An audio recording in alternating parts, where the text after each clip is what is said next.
O Oriente Médio está prestes a pegar fogo, não só pela resposta que o Irã vai dar a Israel, e isso pode, inclusive, redesenhar o mundo.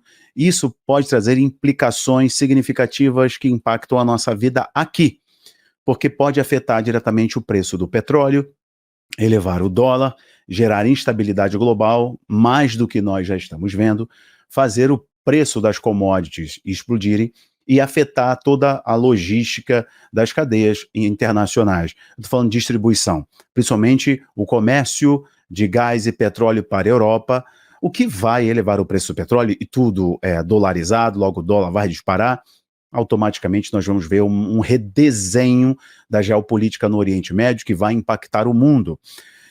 Ao que se espera será uma resposta coordenada entre o Irã e todos os seus jogadores de proxy, ou seja, a proxy war, a guerra de procuração, os Houthis na parte sul, que inclusive estão destruindo o destroyer norte-americano, navio de guerra norte-americano, os caras estão destruindo. E isso já é antigo, porque os Estados Unidos, a Grã-Bretanha e a França precisam retirar a presença dos Houthis ali, principalmente daquela ilhazinha de Socotra, para tentar ter mais dominância numa região por causa do Golfo de Aden, que os Houthis estão presentes, sendo munidos pelo Irã e também agora pela Rússia. O Reino Unido, a França e os Estados Unidos querem estar presente ali naquele estreito, principalmente de Al-Mandab e na ilha de Socotra, para contrabalancear a dominância dos extremistas ali naquela região, que afeta o comércio internacional, principalmente o comércio de gás e petróleo. E essa guerra, enfim, pode ser coordenada com ataques do Hezbollah na parte norte, com o Líbano, e nós estamos vendo esse movimento para acontecer, junto com as milícias extremistas Iraque e Síria, que atuam pró-Irã, e o grande ataque disparado pelos mísseis que estão nos silos, estão debaixo da terra. Não vai ser disparos única e exclusivamente como aquele telegrafado de abril, que foram com drones, mas sim com mísseis, e aí nós estamos falando de mísseis poderosos. O Irã só não fez isso ainda porque importou material bélico russo, material de defesa eletrônica, de guerra eletrônica, e também material de defesa aéreo. O Irã comprou da Rússia e os aviões russos abasteceram o Irã e eles estão treinando as forças iranianas. Só depois vocês verão isso, e é claro que tem muita negociação acontecendo para tentar minimizar os danos. Israel sabe disso. Ou seja, o Oriente Médio ele pode pegar fogo assim, em questão de dias, pode ser hoje, eu acredito que vai ser próximo do Tisha B'Av, entre 12 e 13, agora de agosto, mas pode ser hoje, por exemplo. Ok. Só que os caras decidiram colocar mais lenha nessa fogueira. Eu vou mostrar para você agora com o tal do ritual da novilha vermelha. Não é novidade o tal do ritual da novilha vermelha, como os mais místicos, como o Instituto do Templo, como o pessoal da Cabala, como os judeus mais radicais que querem a construção do terceiro templo e que acreditam que as novilhas vermelhas que vieram lá do Texas, da fazenda do Texas, que são novilhas sem nenhuma mancha, nenhum pontinho branco ou preto, são totalmente vermelhas. Elas são um sinal profético de que o Mashiach, que para eles é o Messias, e é um sinal também da reconstrução do terceiro templo. Então me permita mostrar isso para vocês, que os caras fizeram um ritual no dia 6, agora 2 dias atrás que eu gravo esse vídeo, religiosos judeus fizeram um ritual próximo de Aqsa, próximo do Monte do Templo, para evocar a construção do terceiro templo e a manifestação do enganador, que para eles é o Mashiach. Olha isso daqui, preste atenção, eu não vou colocar todos os portais, vou colocar alguns só, porque essa matéria é bem atual. Olha isso aqui, ninguém está falando sobre isso, pessoal. Grupo israelense pratica ritual da novilha vermelha em frente à mesquita de Al-Aqsa. Aqsa é aquele domo prateado, domo da rocha, é o domo dourado que você tanto vê em Jerusalém, e todo o complexo é conhecido como Al-Sharif, e o complexo de Al-Sharif abriga a mesquita de Aqsa, a mesquita islâmica, e o domo da rocha, que é um lugar importante. Bom, olha aqui a matéria, então, do Zero Edge, testifica o que eu falei para vocês. Um grupo de israelenses religiosos foi fotografado praticando o ritual da novilha vermelha, que visa anunciar a construção de um novo templo judaico no local da mesquita de Al-Aqsa. Vou mostrar para vocês mais um portal para que consigam dimensionar que, apesar de ninguém estar falando sobre isso, de fato isso aconteceu. Então, olha aqui, tá aqui o Oriente Médio, o olhar do Oriente Médio diz assim: israelenses praticam o ritual da novilha vermelha em frente à mesquita de Al-Aqsa. Essa vaca aqui é uma montagem, mas a foto dos judeus religiosos em um local que pode ser um local sagrado ali, pode ser uma mesquita, pode ser alguma coisa assim, de fato aconteceu. Só essa foto aqui é uma montagem. Ao fundo, vocês conseguem ver que está lá o Domo da Rocha, essa cúpula prateada, e a mesma manchete. Eles fizeram um ritual da novilha vermelha. E a matéria diz um grupo de religiosos e tal. O que aconteceu foi o seguinte: quem publicou isso aqui foi um jornalista judeu. Eu vou mostrar para vocês agora a postagem dele. É isso aqui, ó. Eu vou colocar agora. Ele fez um tweet no dia 6. O tweet tá aqui. Olha só. Ele fez um tweet no dia 6, o Yonon Magal. Yonon Magal é o jornalista que fez o post no dia 6. E diz assim: em direção a Tisha B'Av. Tisha B'Av é o dia do judaísmo que eles jejuam, lembram do momento de dor que os 2 templos foram destruídos, e eles jejuam e pedem a Adonai, pedem ao Senhor a reconstrução do lugar de adoração, que no caso é o templo. É conhecido como Tisha B'Av. Os adoradores do templo agora estão praticando a mitzvah, que é um ritual de uma vaca vermelha em frente ao monte do templo, o que permitirá o retorno da pureza e a observância de todas as mitzvahs do templo. E aqui está a foto da publicação do jornalista. Quando foi essa publicação? No dia 6 de agosto de 2024.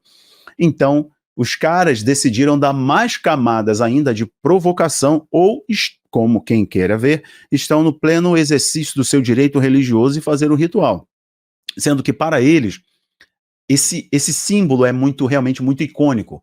O monte do templo está lá atrás, porque há um instituto, que é o instituto que faz parte de uma organização, que é Return to the Mount, o retorno para a montanha, onde eles acreditam que vão retornar para a montanha.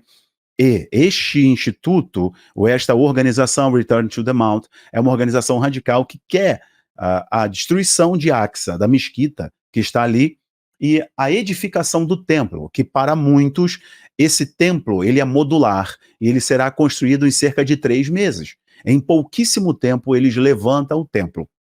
Há muita especulação, e não só especulação, mas imagens, de que todo o corpo litúrgico já está pronto do judaísmo. Tanto os levitas, os sacerdotes, os auxiliares estão treinados e preparados para a atividade no Monte do Templo quando o templo for restaurado. E foi, inclusive, a expectativa é que o Mashiach, que o líder, Mashiach significa ungido, né, que seria o Messias aguardado pelos judeus, né? Messias só teve um, que é Yeshua. Ele veio, sofreu, morreu pelos nossos pecados e ressuscitou ao 3º dia, em breve volta.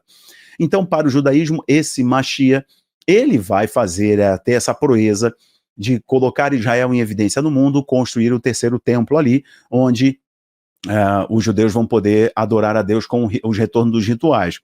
Então, para muitos, não tem só o corpo litúrgico, os levitas, os sacerdotes, os que trabalharão nesse templo, mas também tem peças já construídas, como a pia de bronze, como a menorá, uma menorá toda de ouro, e os utensílios, né, a mesa dos pães do propósito, os utensílios que foram criados, dados por Deus, orientação a Moisés, lá no povo, quando o povo estava ainda no deserto, pós-saída do cativeiro no Egito. Deus deu a instrução para Moisés construir de acordo com o que ele visse no céu. Lá no livro de Números, tem uma referência que para o povo entrar no santuário, entrar no templo e participar do culto, participar da liturgia, este povo que de algum modo teve contato com cadáver, com morte, com algo morto, ele precisava de uma purificação.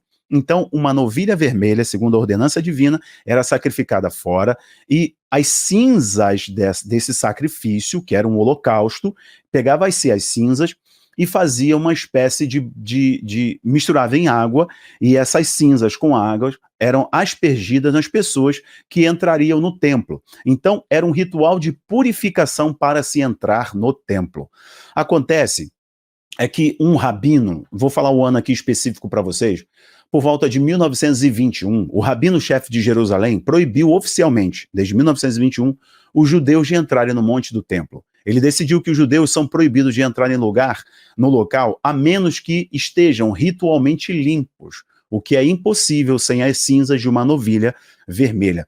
Então, carregando todo este simbolismo, essa história da novilha vermelha, como era feito no Antigo Testamento, a ordenança divina, hoje é muito mais uma pressão ideológica e do misticismo do judaísmo que encontra amparo no povo da Cabala do que uma ordenança de Deus para a construção do templo. Era parte de um ritual presente no Antigo Testamento. Para estes, né, membros dessas ordens, dessas organizações e também do judaísmo, a parte mais mística, estas novilhas que foram entregues pelo Texas, por pecuaristas do Texas, estas novilhas foram um sinal de Deus que anunciaria que a chegada do Mashiach era próxima e que ele construiria o terceiro templo. Para estes religiosos que estão fazendo o ritual com o monte do templo atrás, é muito preditivo. Eles estão anunciando que este tempo está chegando. Nós olhamos como cristãos que amamos a Jesus Cristo, olhamos para essas coisas entendendo de escatologia. E percebemos que, embora toda a especulação política, ideológica e a bagunça que isso pode se tornar, isso também é muito profético. Porque nós devemos olhar para Israel. Só há um libertador, só há um Senhor e Salvador, e é Jesus. É saber o nome de Jesus, todo joelho se dobra. Qualquer outro que vier depois dele é ladrão e salteador, disse o próprio Senhor Jesus. Não é um profeta verdadeiro e genuíno, é um falso profeta, é um anticristo, ungido aí do grego. Então, vejam, a coisa pode pegar fogo com mais uma provocação. No ano passado, senhoras e senhores, os judeus tentaram entrar na Páscoa com um cordeiro. Nessa Páscoa agora, no ano passado, tentaram entrar no Monte do Templo com um cordeiro para fazer um sacrifício. Bom, agora o comentário está liberado para vocês, eu não vou estender muito esse vídeo não. Fiquem atentos, viu? Qualquer outra informação eu volto aqui com vocês. Um abraço, que o Eterno abençoe a todos. Olha, a sua curtida, o seu compartilhamento são muito importantes. Se você quiser entender muito mais sobre cultura, história, geopolítica, né, teorias importantes, mistérios, aulas, vídeos, filmes, nós criamos uma plataforma semelhante a um Netflix, porém para cristãos. Nós trabalhamos ali cultura, história, geopolítica, escatologia, tem aula ao vivo, tem desenho infantil, tem filmes consagrados, tem filmes para a família, 23 filmes bíblicos especiais para vocês, aplicativo na TV, iOS e Android. Só você clicar no link que está aqui embaixo, nós temos 3 tipos de planos para vocês. Um plano de R$19,90 que é acessível, e assim vai passando até você ter acesso a todos os cursos e a todos os recursos. Ó, o link está aqui embaixo para você fazer parte do Aba Play. Um abraço, tchau, tchau.